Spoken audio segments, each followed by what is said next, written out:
Alrighty then.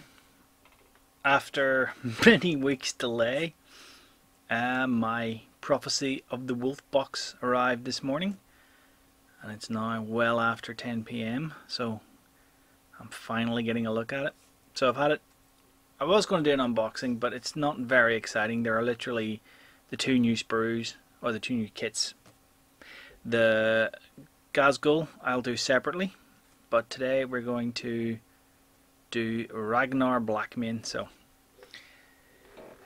from what I understand, he's a high-ranking space pup.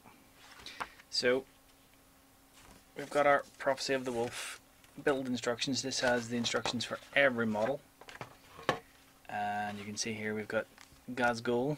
There's his sprues up there, but we're not going to deal with that today. It's just Ragnar.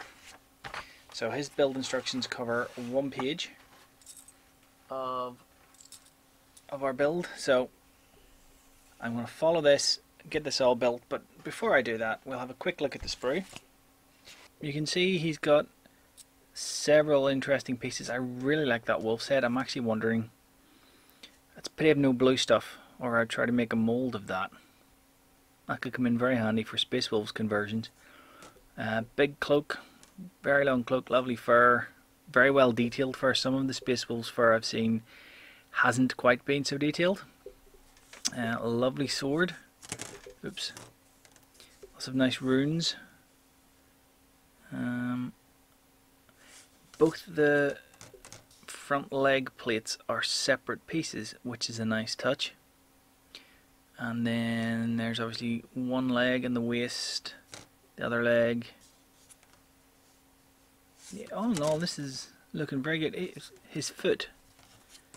Yeah, his foot is completely separate. Interesting.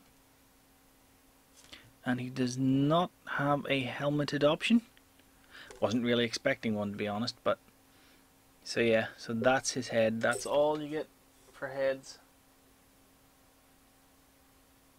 Very interesting. So I really do wish I did have some blue stuff to mold the wolf's head there. If you can, it's a lovely effect, but we'll build him up and see how he looks once he's built. So here we have runner-up in the award for the best cloak of the recent releases. So yeah, Ragnar, really nice cloak. For those keeping score, this is the winner of the best cloak. This is Adrax Agatonis. So, but that cloak is a really cool cloak. You've got the wolf's head on the shoulder. You can just sort of see it there under the sword. And then it does have two of the wolf's paws seemingly coming out of the neck. It's kind of weird, you know, under the chin there. You can see one, and that's the one. It's cool, really cool cloak, but meh. So for reference, this model is fully built except for the backpack is stuck on with poster putty. And if you look carefully at the bit that goes around under his, across his chest, that's stuck on with poster putty as well, because I'm not 100% sure I could paint properly without that stuck on. Oh, and his head. His head is also not stuck on. It's just pushed in. But other than that, the model is fully built. And for reference, I did try to build it with the cloak detachable, but it would have been in two pieces. The cloak itself comes, we're going to exclude the bit that goes across his neck, that across the chest. That's part of the cloak with the paw, as you can see, coming down his front. So that paw there, the closest one to us, that's all one piece. It glues on to the shoulder, just next to the head. But I tried to get the cloak and the shoulder head as one piece, but it wasn't going to go on. So you'd have, if you were going to do this in sub-assemblies, you would have had to done the big part of the cloak, the part of the cloak that goes in the shoulder, the head there with that paw, then the front chest piece with that paw. And I thought, yeah, I really want to be gluing like three pieces onto it at the end, so I thought no. I'm not going to do that, but the backpack and the head and the bit that goes across his chest are all separate pieces for now. He is glued to his base now.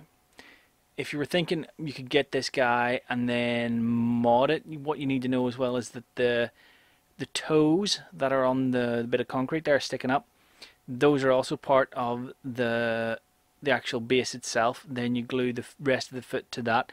So if you wanted to do that, you would have to cut that out. Not a big deal, easily doable, but it is something to bear in mind. Other than that, this is a relatively easy model to build. There's no real fiddly bits where you're trying to hold, you know, two small little bits together to glue them with big clunky clumsy fingers like mine. The sword is cool. I do like the sword. I'm sure it has a name. But anyway, that's pretty much the model. I mean, if you're a Space Wolves player and you didn't get hold of the box set because you didn't want to pay, you know, well, 84 quid from Element Games where I got mine, or over 100 quid from Games Workshop directly, and then obviously it's more expensive still in the States, and the poor Australians having to pay, I don't know how much they pay, but it's a lot more marked up. But if you want to wait for this guy to come out or try to pick him up off eBay, you could do that. So yeah, if you're a Space Wolves player, I imagine you're going to try to get this at some point, and I really wouldn't try to talk you out of it. It's a really nice model, real good action pose. I do like a lot of the other poses from the other models that have come out for the various chapters. What's his name? Calgar, Thor Garadon, whatever it is, the Imperial Fist guy. Fairly static poses. Shrike was more of just of a pose. Bit of an emo pose, but Adrex Agatoni, quite actiony, but not quite. I mean, he's standing both feet flat, pointing his gun with the cloak going, and it's a cool pose, really cool pose, but this is probably the best action pose that I can remember anyway. Again, Mephiston, same kind of thing, standing flat-footed, pointing his gun, but this is really, you know, leaping, as has been noted by others, you know, leaping off bits of concrete. Very similar actually to the Shadow Sun one, very similar bit of concrete. I wonder if maybe they originally intended Shadow Sun to be against Ragnar. But, yeah.